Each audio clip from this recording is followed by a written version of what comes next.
하나님께서 오늘 우리 저희 공동체 주신 말씀입니다. 우리 말라기 4장 1절에서부터 6절. 말라기 4장 1절에서부터 6절. 만군의 여호와가 이르노라. 보라, 극렬한 풀무불 같은 날이 이르리니 교만한 자와 악을 행하는 자는 다 초계 같을 것이라. 그 이르는 날이 그들을 살라 그 뿌리와 가지를 남기지 아니할 것이라되, 내 이름을 경외하는 너희에게는 의로운 해가 떠올라서 치료하는 강선을 바라리니, 너희가 나가서 외양간에서 나온 송아지같이 뛰리라. 또 너희가 악인을 밟을 것이니 그들이 나의 정한 날에 너의 발바닥 밑에 재와 같으리라. 만군의 여호와의 말이니라. 너희는 내가 호렙에서 온 이스라엘을 위하여 내 종 모세에게 명한 법, 곧 율례와 법도를 기억하라. 보라, 여호와의 크고 두려운 날이 이르기 전에 내가 선지 엘리야를 너희에게 보내리니, 그가 아비의 마음을 자녀에게로 돌이키게 하고 자녀들의 마음을 그들의 아비에게로 돌이키게 하리라. 돌이키지 아니하면 두렵건대 내가 와서 저주로 그 땅을 칠까 하노라 하시니라. 아멘. 저는 오늘 본문 말씀을 가지고 주빌리의 삶, 희년을 살고 있습니까? 라는 제목으로 말씀을 증거하겠습니다. 어느 목사님 미국에 임원해 오셔서 우리 승용차를 사시고요. 우리 DMV에 가서 등록하러 가셔서 7 곱하기 7은 50이라는 쓴 자동차 플레이트를 넘버를 받으셔서 몇십 년째 사용하고 계십니다. 77은 49인데 웬 50? 어느 날 주유소에 가스를 넣으러 가셨는데 초등학생 여자아이가 목사님한테 와서 자기가 그 플레이트 넘버가 무슨 뜻인지 안다라고 이렇게 얘기를 해서 그래 무슨 뜻인데? 이렇게 물어봤더니 교회에서 전도사님이 주빌리라고 가르쳐 주었다고 말해 참 기특하다고 칭찬해 주었다고 합니다. 우리 구약의 이스라엘 백성들은요, 우리 6일이라고요, 7일째 안식일을 지킵니다. 또 7년에는 또 안식년을 또 철저히 지킵니다. 그리고 7년 그 안식년의 7번째 해 다음에 50년에 뿔로 만든 나팔을 불러서 희년을 선포하고요. 집에서 부리던 종들도 고향으로 돌려보내고요. 또 이렇게 사서 사용하던 땅도 주인에게 돌려줍니다. 레위기 25장 8절에 너는 7 안식년을 계수할지니 이는 7년이 7번인 즉 안식년 7번 동안 곧 49년이라. 그 다음에 10절에 50년째 해를 거룩하게 하여 그 땅에 있는 모든 주민을 위하여 자유를 공포하라. 이 해는 너희에게 희년이니 너희는 각각 자기의 소유로 돌아가며 각각 자기의 가족에게로 돌아갈지며. 우리 희년 주빌리는 우리 메시아가 오시는 날의 예표이고요. 또 그 메시아께서 오셔서 하시는 일을 말합니다. 구약 시대에 살던 이스라엘 백성들은요, 그 희년을 기념하며 지내면서 자연스럽게 선지자들이 말했던 그 메시아가 오실 것을 기대를 하고 살았습니다. 우리 말라기는 구약의 그 마지막 책이면서요, 구약 전체를 대표하는 성경책입니다. 그리고 그렇게 기대하고 소망했던 그 메시아가 이제 곧 오신다는 내용을 담고 있습니다. 오늘 말씀을 통해서 여러분의 삶은 정말 의로우신 해, 그 메시아이신 그리스도가 이 마음속에 계신 정말 그 주빌리의 삶을 살고 있는지 확인하시기 바랍니다. 1절에 만군의 여호와가 이르노라. 보라, 극렬한 풀무불 같은 날이 이르리니 교만한 자와 악을 행하는 자는 다 초계 같을 것이라. 그 이르는 날이 그들을 살라 그 뿌리와 가지를 남기지 아니할 것이로되. 우리 1절은 구약에서 모세에게 주신 그 10계명을 포함해서 그런 모든 율법들을 통해 그 정해 놓으신 법을 어길 때 그 임하는 그 하나님의 심판의 날에 대한 설명입니다. 끊임없이 선지자들을 보내서 하나님의 뜻을 전하고요. 또 죄에서 돌이키라는 그 외침을 무시하고 단지 하나님의 그 말 뜻을 대언했다는 이유로 선지자들은 죽임을 당했습니다. 그리고 눈물의 선지자 예레미야도요, 백성들과 그 제사장들의 그 죄를 지적하고 그 죄로 인해서 이제 바벨론 나라의 침략으로 그 하나님의 도성, 그 예루살렘이 완전히 망하게 되고요. 포로로 잡혀가는 것이 하나님의 뜻이라고 전했다가 정말 매맞고 옥에 갇히는 고난을 당했어요. 하지만 다행히 죽지는 않았습니다. 그러나 여호와는 구원이시다라는 그 이름의 뜻을 가진 우리 이사야 선지자는 그 앞으로 오실 메시아 그리스도의 그 탄생과 고난과 죽음에 대해서 어느 선지자보다 많이 전했고요. 또 하나님의 뜻을 정말 하나도 가감없이 전했습니다. 그리고 예수님이 오시기 680년 전에 그 히스기야 왕의 아들 그 므낫세 왕의 그 우상 숭배에 반대하다가 톱으로 켜 죽임을 당해서 우리 십자가에서 구원을 베푸시고 죽으셨던 또 예수님을 생각나게 합니다. 아모스 3장 7절에 보면 주 여호와께서는 자기의 비밀을 그 종 선지자들에게 보이지 아니하시고는 결코 행하심이 없으리라 이렇게 말했습니다. 우리 구약의 하나님의 심판의 날에 극렬한 풀무불 같은 그런 엄청난 고통들은 벌써 선지자들이 예언하였기 때문에 우리 하나님의 심판은 의롭다라고 말합니다. 우리 교만한 자와 악을 행하는 자는 어느 시대에나 있어 왔습니다. 우리 5월 17일은요, 성소수자 차별을 반대하는 날입니다. 여러분도 자주 가는 그 타겟이 그 전국에 있는 모든 매장에 어린이 그 의류 코너에 동성애를 홍보하는 제품들을 진열하고 팔다가 한 달 동안 매출이 1.5 빌리언이 감소되는 그 역풍을 맞고요. 동성애 그 어린이 제품들을 매장에서 철거했습니다. 우리 해아래 새 것이 없다고요. 역사는 반복되고요. 예전에 있었던 것이 그냥 단지 이렇게 모양만 바꾸어서 나타납니다. 그래서 우리는 성경이 우리에게 무엇을 말해주는가에 대해서 정말 정확하게 알고 있다면 우리 현재를 지금 살아가는 데 있어서 우리 하나님께서 우리에게 방향을 제시해 줍니다. 우리는 신앙생활 하면서도요, 항상 하나님은 내 편이라고 생각하는 분들이 꽤 많습니다. 우리 하나님은 뜻은요, 우리 창세기부터 말씀을 통해서 우리에게 주어졌는데 그 하나님의 생각을 따라 하나님의 길을 걸어가는 자의 편이 되십니다. 분명 말씀을 통해서 하나님의 뜻이 전해졌는데도요, 자신의 생각에 따라 자신의 길을 걸어가는 자는 심판을 면할 수가 없습니다. 우리 인과응보, 즉 죄를 지으면 벌을 받는다는 사상은 고대에서부터 있었죠. 그러나 우리 욥기를 통해서 또 극히 드물지만 죄를 짓지 않아도요, 벌을 받는 사람도 있다는 것도 알았습니다. 그리고 매일 성경 읽기 그 에레미야 애가에서 그 바벨론 나라의 침략으로 그 예루살렘의 성전과 성벽이 무너지고 많은 백성들이 처참하게 죽임을 당하고요.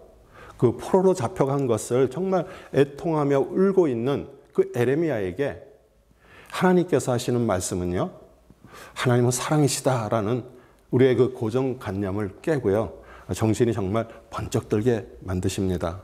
에레미야 애가 2장 7절에 여호와께서 또 자기 제단을 버리시며 자기 성서를 미워하시며 궁전의 성벽들을 원수들의 손에 넘기셨음에 그들이 여호와의 전에서 떠들기를 절기의 날과 같이 하였도다.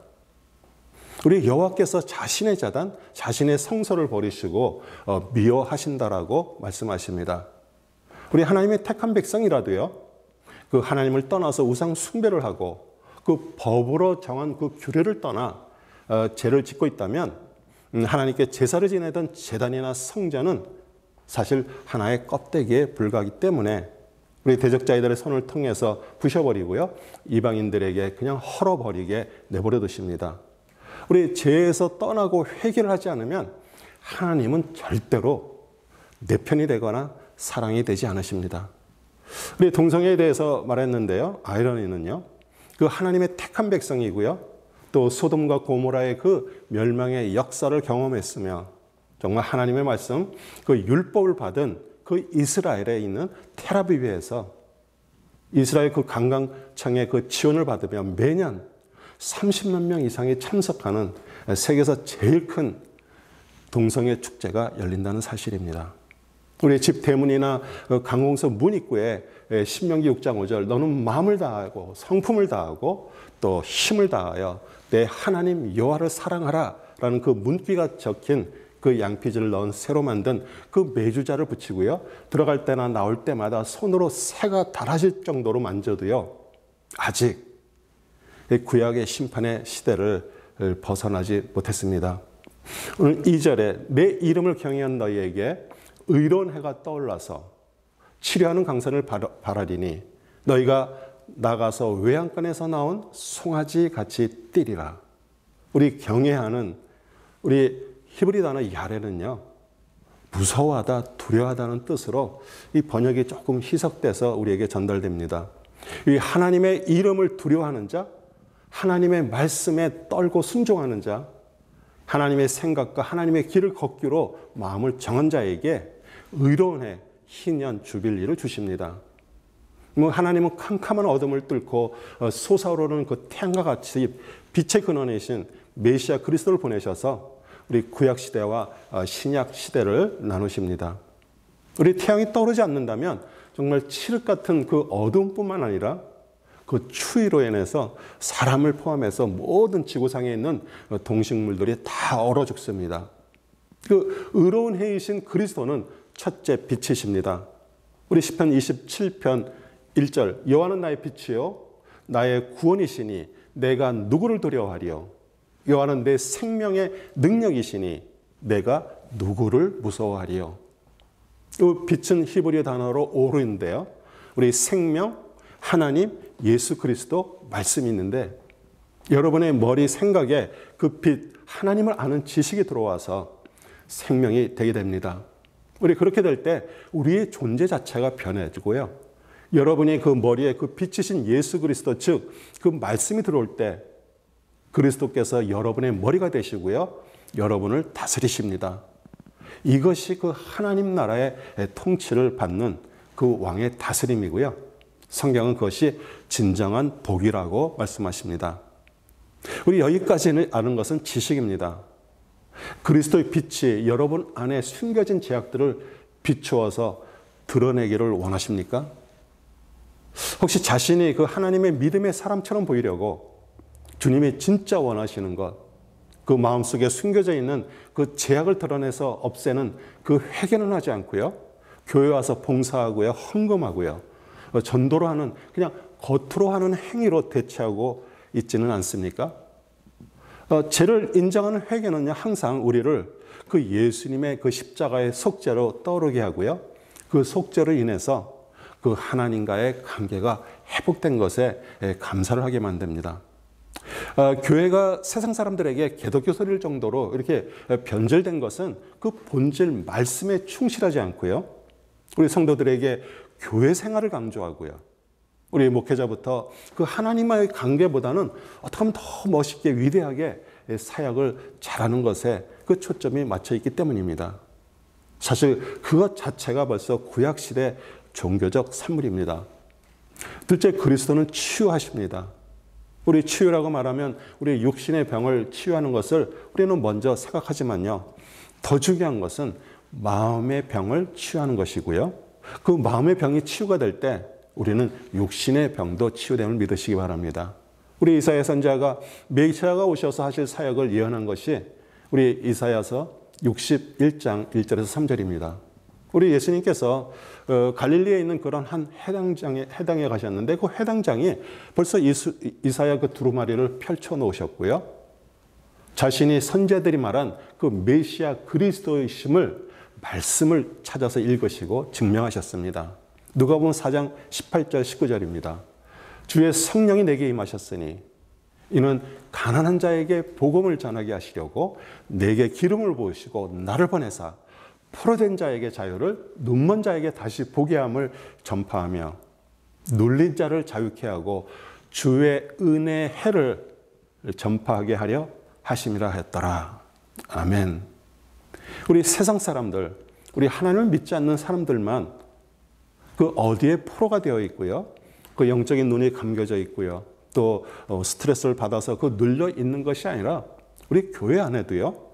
그 육신의 첫사람을 벗어나지 못한 성도, 즉 그 하나님의 영을 하늘로부터 받지 못해 정말 거듭나지 않은 성도 역시 우리 교회 다니는 것만 빼고요. 세상 사람들과 같이 정말 포로되어 있고요. 영의 눈은 감겨져 있고요. 어디엔가 눌려서 살고 있습니다.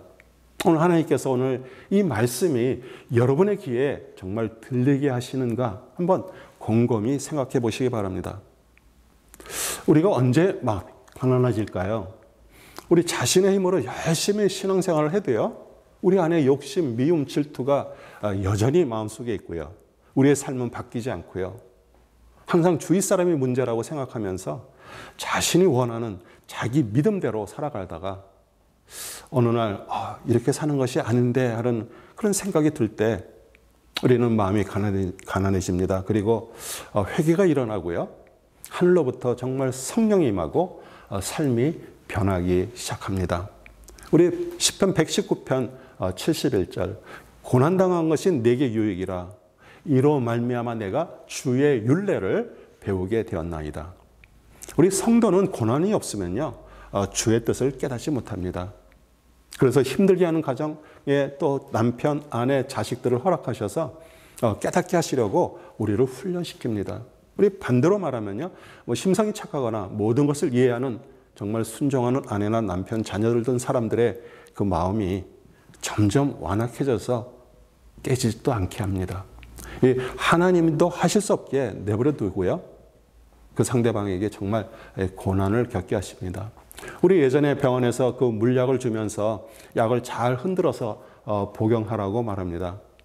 여러분의 삶이 정말 고난과 풍파에 흔들리는 것은 하나님께서 사용하시기 위해서 먼저 흔드시는 것임을 깨닫기를 원합니다. 그렇기에 우리에게 정말 그 인내의 시간, 즉 믿음이 필요합니다. 어느 날 하나님의 치료하는 강선, 그 성령이 임해 완전히 다른 사람으로 변해 정말 외양간에서 갇혀 있다가 뛰쳐나온 송아지처럼 뛰고 기뻐할 날이 올 것을 믿으시기 바랍니다. 아멘. 3절 또 너희가 악인을 밟을 것이니 그들이 나의 정한 날에 너희의 발바닥 밑에 재와 같으리라 만군의 여호와의 말이니라. 우리 악인은 히브리 단어로 라시아인데요, 악한 사람을 말하지만 우리 자신의 악함, 즉 우리가 죄인 된 것을 말합니다. 나의 정한 날은 그 치료하는 강선 그리스도의 영을 받는 날을 의미하고요. 또 우리 자신 안에 있는 죄된 속성, 즉 그 옛사람의 속성들을 정말 발로 밟아 쫓아내듯이 벗어버리고 우리 새 사람을 매일 입는 것입니다. 4절 너희는 내가 호렙에서 온 이스라엘을 위하여 내 종 모세에게 명한 법 곧 율례와 법도를 기억하라. 어떤 분들은 우리는 신약 시대를 거쳐서 우리 교회 시대, 성령 시대 살고 있기에 이스라엘 역사를 말하는 우리 구약 시대의 그 율법은 지킬 필요가 없다라고 말합니다. 그것은 부모 없이 어느 날 자신이 갑자기 태어났다라고 주장하는 것과 같습니다. 우리 예수님은요, 이 마태복음 5장 17절에 내가 율법이나 선지자를 폐하러 온 줄로 생각지 말라. 폐하러 온 것이 아니요 완전하게 하려 함이라 이렇게 말씀하셨습니다.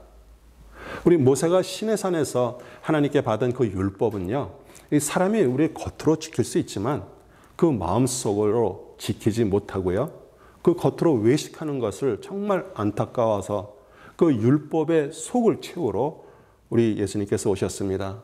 그 율법의 속을 채우신 그리스도의 영이 우리 안에 계시지 않으면 우리 구약시대 이스라엘 백성처럼 정말 마음에도 없는 겉으로 제사 지내듯이 하는 예배를 드리는 그런 신앙생활을 할 수밖에 없습니다. 우리 구약의 성전 중심의 그 신앙은요, 제사장 레위인들에게 우리 11조를 드리고요, 온갖 법규를 만들어 종교적으로 지키게 했습니다. 그리고 타락한 제사장들과 그 결탁한 상인들로 인해서 그 이익 집단이 되어서 하나님과 돈을 겸하여 섬기게 하는 그런 우상 숭배의 결과를 만들었습니다. 유대인이 아닌 그 이두메 출신인 그 헤롯이 유대인들의 그 한심을 사기 위해서 정말 46년 동안 솔로몬 성전보다도 더 크고요, 더 아름답게 지은 성전에서 예수님은 이 성전을 헐라 3일 만에 성전을 다시 짓겠다라고 말씀하셨습니다. 그것은 이제 십자가에서 죽으시고 부활하신 그리스도의 몸이 성전이 될 것을 말씀하신 것이었습니다.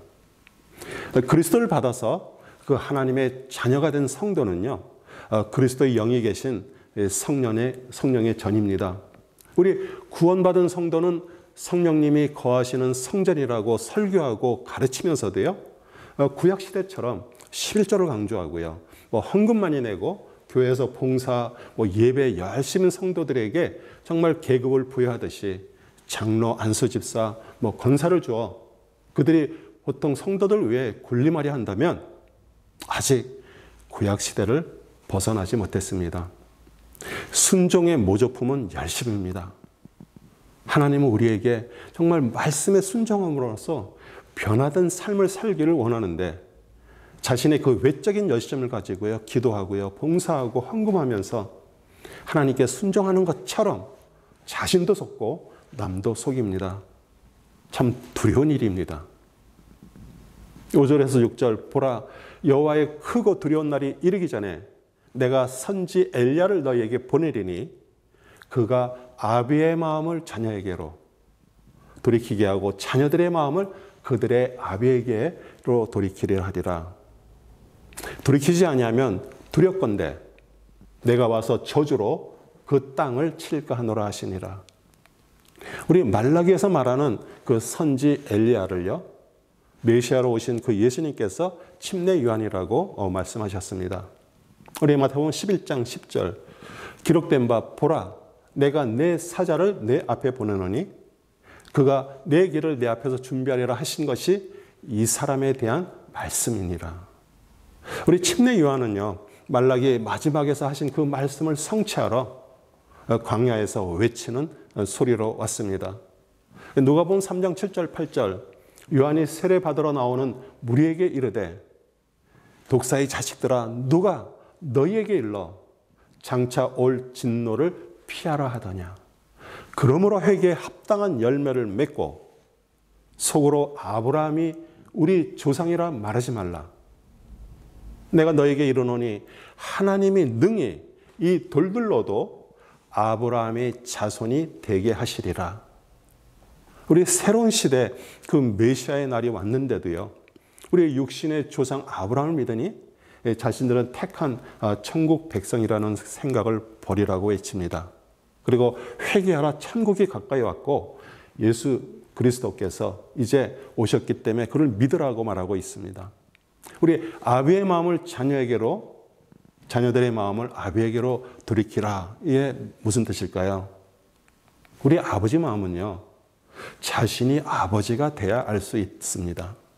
우리 아버지가 된다는 말은 결혼해서 자녀를 낳아 아버지가 되는 그런 육신적인 아버지가 아니라 우리 하나님 아버지의 마음을 받아 영적인 아버지가 될 때 정말 자녀에게도 그 아버지 하나님의 마음을 줄 수 있습니다.